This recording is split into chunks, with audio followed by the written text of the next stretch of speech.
What's up, guys? Welcome to the Unorthofox channel.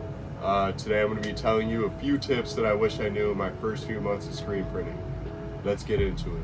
Alright, so the first thing I'm going to be talking about, and this is a crucial one, is the press you're going to be buying. So there's two different presses that you can get, which I didn't know when I first started out. So basically, I ended up getting a bench press, and I'll tell you a little bit more. And there's also a micro registration press, which I'll get into as well. Alright, so first I'm going to get into the bench press, which it's a good starter, I would say.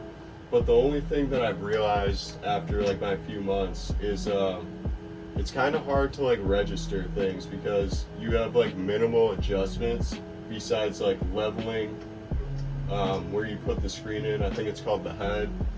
And like the off contact is about the only adjustment you can have besides kind of tweaking the screen.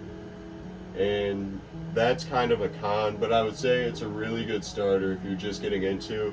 But for what I'm gonna have to figure out is kind of how to work with that for like a 4-color job, or even I'm gonna try a 5-color job at one point.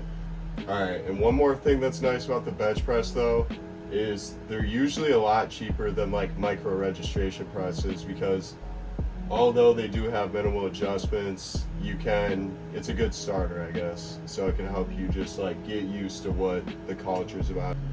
Alright, so with a micro registration press, which is really nice, is basically back in this part there's a lot more knobs. Sometimes there's a joystick, and basically it can just help to like set your screen up if you're doing like multiple color job or something. And with getting a micro registration press though, it's gonna come a pretty pricey ticket. Usually they're over $1,000 at least, even for just a 4-color setup like this. And that's why I like going with the bench press, honestly, as the starter. Just because the fundamentals are everything. Like, why would you pay $1,000 or more just to realize you don't like it?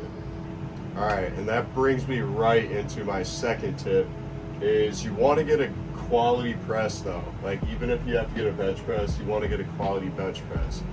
And so basically there's like this blue like press that's on Amazon that I know a lot of people have bought. I've seen a lot of reviews on it, and I just know it's a hassle to set up, and it loses registration really well. Like, you don't want to have those headaches, you know. Like, this really helps. Like, it keeps it all locked in. Like, this is the Riley Hopkins 150 4-color, and it's a little bit cheaper than the Riley Hopkins Jr. And I'm pretty sure that comes with micro reg, but I think this was about $400, and I'm getting like everything I need to just start off. Alright, so before you even get to any printing at all, you're going to need to get that emulsion on your screen. And you do that with this scoop coater right here. I got this off Amazon. I'm pretty sure it's a 14-inch, and that works great for this 18 by 20 screen. It fits in here. I got a little leisure room, but for the 20 by 24, you're going to want to get a 16-inch scoop coater, which I just bought one today, and it's going to be a lot more helpful, because with that, sometimes when you pull up, it's a little uneven, and then you get drip marks, and that's no good. Alright, so one more scoop coating tip, just off the top right now. So when I was first scoop coating, I was kind of not putting enough pressure, you know, but like you really you want to get it even, and you just want to push pretty hard, make sure that emulsion stays tight on there, and then you just want to get it up here, kind of like give it a little slice, and then pull it out. And also, if you get like drip marks on the sides, because that used to mess me up so bad, I would come to my screens the next day, they would be all dripped out, and I couldn't even use them. So I've been doing, if it looks like there's too much, I just kind of hold it back like this, kind of just scrape it, just so I can make sure I get that even side.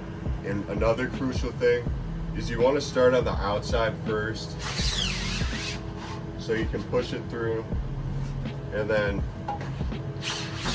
on this side to finish it. So this is going to be the print side that's facing down, and you just want a thicker coat so it can create your image a lot better. Alright, so another thing is screen sizes and mesh count. So basically, I did end up getting the 20 by 24. I think I got a 6-pack on Amazon, which is pretty good deal. And I also got the 18 by 20. I would say go 20 by 24. Just, it's a long-term investment. Screens last a pretty good time. Also going into mesh count, good numbers to get. So I got 110, 160, and 230. That's what my 18 by 20 is 230, because it was a little bit cheaper. Usually the higher mesh counts tend to get a little pricey. I mean, I would say if you're just starting out, you don't have much money, 18 by 20 will get you a good image. Like, you can work with that. But if you want to just get everything legit and like what you're going to use for a long time, just get 20 by 24. Alright, so this was one that I was like, I thought I could get away with it. I thought I was so clean because I have this little spray out booth down here. I thought I didn't have to get one, but it took me like, I probably wasted 3 screens down here. Then I got a hose for just, I put it on the jet setting or whatever. That didn't do it either. And I was like, God damn, I gotta go to Lowe's. And I picked up like, I think it was about $100 for this little pressure washer. I think it's 1300 PSI, and it gets the job done for sure. I would say maybe you could go a little bit higher. If you have like a nice exposure unit, good film, they're gonna be solid, but mine works perfectly fine. You can just go probably the smallest one if you really need. All right, and now to my final tip, and that is you want to have dark, opaque film positives. It really helps. It's why I was able to spray these out before. It was just not working. I was using 1. I even tried 2. It was not enough. I had to triple up. So basically, like, you just print them, print 3 out or 2, whatever you need, and you just kind of layer them up. And then I was using double-sided tape. I would just lift up the corners and then put it under, and then it sticks down like pretty good. Like, I think it really helped. I think it'll help you too. So that's all the tips I got for you today. That's not going to take you a few months knowing all that information. It was hell up until then. I was pissed off all the time. It's going to happen, but I just kept sticking through it, and you just have to keep researching. Like, there's so much shit on YouTube that you can just keep watching. Catspit Production, Rynet has a ton. The Print Life, so many, dude. Just so many good dudes that are just trying to help everyone out. Alright, and with all that being said, we're gonna go and print some motherfucking shirts right now. So let's go.